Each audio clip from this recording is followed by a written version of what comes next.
Ayan, magandang hapon sa ating mga viewers po dyan, Luzon, Visayas at Mindanao. Sa muli, dito naman po tayo sa dulo ng C6 dito sa Bikutan. Dito po tayo sa dulong dulo. Ayan, pabalik na po tayo ng Taytay. Dito po tayo dadan muna sa mga bike lane ba to sa pinakagilid tayo ngayon. Ayan, dahil dito sa pabalik natin,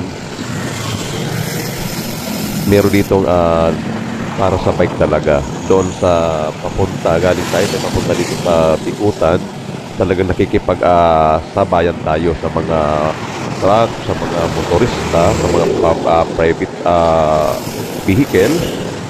Kaya medyo mahirap.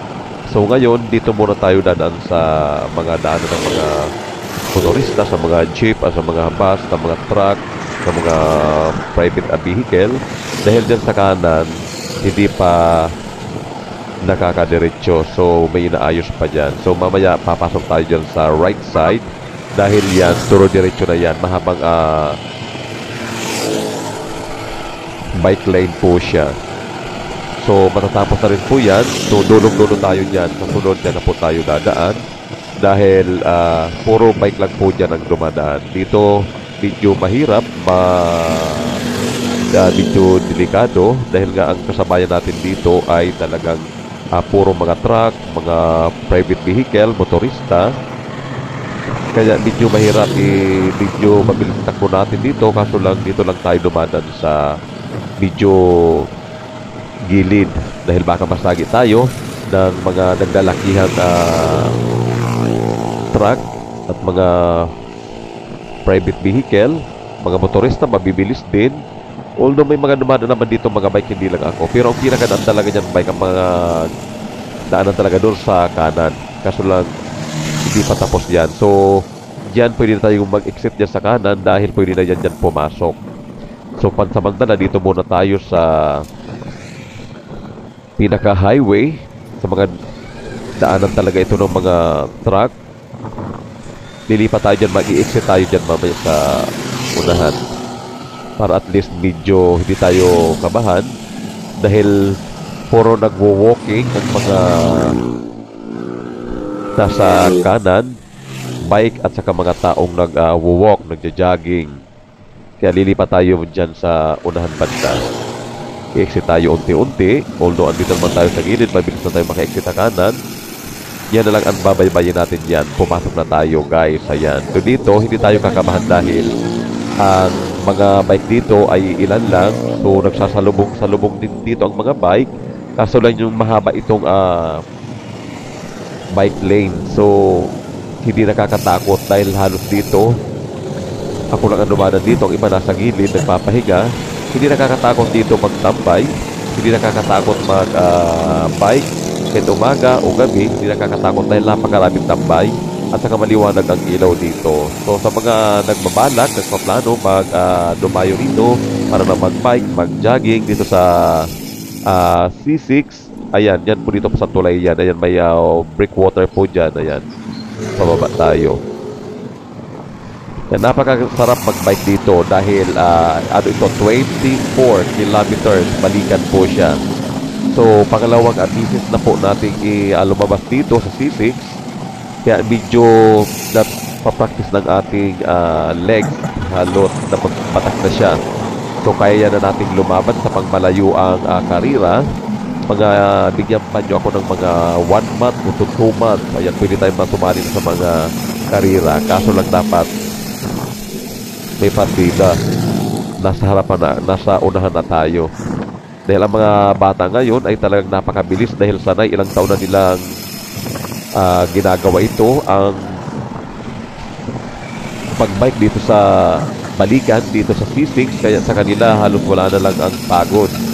So napakabilis nilang mag-bike dito. So guys, sa mga viewers natin dyan, Luzon, Visayas at Mindanao, huwag tayong matakot mag-bike o huwag tayong matakot magpaaraw, magbabad sa init dahil ang ginagamit nating original Cleo Plus by Rich Beauty product po ay napakagandang sabon po siya. kahit mababad tayo sa araw, masurog tayo sa araw, ayan, mabilis po manubalik ang ating kulay. Yan, original Cleo Plus face and body bar soap for lighter, younger, and clearer skin. Sa mga gustong maging pumuti, kuminis at bumata ang kanilang kutis, kahit nagbabike po tayo, hindi po nakakasurog siya. Nagiging flawless po siya. Kahit maitim din tayo, pero flawless po siya. Ayan, napakabilis po manubalik ng ating kulay kung ang ginagamit po nating sabon ay original Cleo Plus. Ayan, nakikita nyo po sa video ito, dun sa pinakaharapan po, sa pinaka-intro niya, makikita nyo po ang original Cleo Plus logo. Ayan, napakagandang gamitin dahil hindi lang po siya skin lightening, anti-aging, antioxidant, antimicrobial, antibacterial, kundi ano po siya, medicinal effect. Napakagandang gamitin niya sa may mga sensitive skin, sa may mga pikas, ano sa may mga dark spot. Perfect soap for your delicate skin. Kaya guys, sa mga bikers dyan, sa mga cyclista, huwag kayong matakot magpa-araw. Dahil ako, araw-araw na rin ako babike. So, hindi naman tayo masyado nangingitim dahil nga meron tayong ginagamit na original Cleo Plus face and body bar soap for lighter, younger, and clearer skin. Pure organic po siya, made with all natural plant and flower extract, trusted by world-class model celebrities and beauty queen. So, sa mga sports man, ayan po, hindi po napakagandang gamitin po ng ating sabon. Ayan po ang produkto ng Rich Beauty product. Ayan, meron din po tayo mga lotion, mga sunblock po, ayan. Dahil sa mga motorista talaga yan, ako, kita mo, hindi ako susuot ng mga long sleeve dyan, mga panlaban sa araw, dahil po meron tayong ginagamit na sunblock ng Rich Beauty product, mga lotion. Ayan, sun protection po siya. With 50 SPF po siya, kaya napakaganda. Ano, meron din po tayong 5-in-1 melasma serum. Kaya meron tayong sun protection kahit maghapon tayo dyan sa init. Kumitiman tayo at least flawless ang pagkaitim natin. So ako, maputi po ako. Hindi po ako gumagamit ng mga long sleeve. Talagang naka-ano lang po tayo, naka-shirt. Ayan. Minsan nakasando. Eh, napakaganda gamitin po ng ating sabon. O guys, nandito na po tayo. Malapit na po tayo ngayon sa ating kaibigan dito sa may nagbibinta ng mga halamanan, sa may mga plantitos, plantitas. Earth Planet po yan. Ayan. Bumili na kayo dito sa mga gustong bumili ng mga halamanan sa mga mahilig, plantitos, plantitas. Ayan, dito po sa right side ko. Ayan po. Napakaganda po ng bilihan dito ng mga plantitos, plantitas at po ng mga halaman. Nandiyan na po siya. Ayan, dito na po tayo lang sa gilid lang po tayo, binabaybay po natin ang kahabaan ng bike lane dito sa C6. Napakahaba po nito. Siguro mga 15 ata. So, hindi, mga 12 kilometers po siya. 12 papuntang from Taytay, papuntang Bikutan, 12 kilometers po siya. And then pabalik po siya, 12. So, minsan po nag-iikot din po tayo sa Greenwood, sa Club Manila East. Ayan. Kaya everyday nagkakapag-bike tayo ng mga 30 kilometers lang po muna. So, next time, dadayuhin na natin mga probinsya.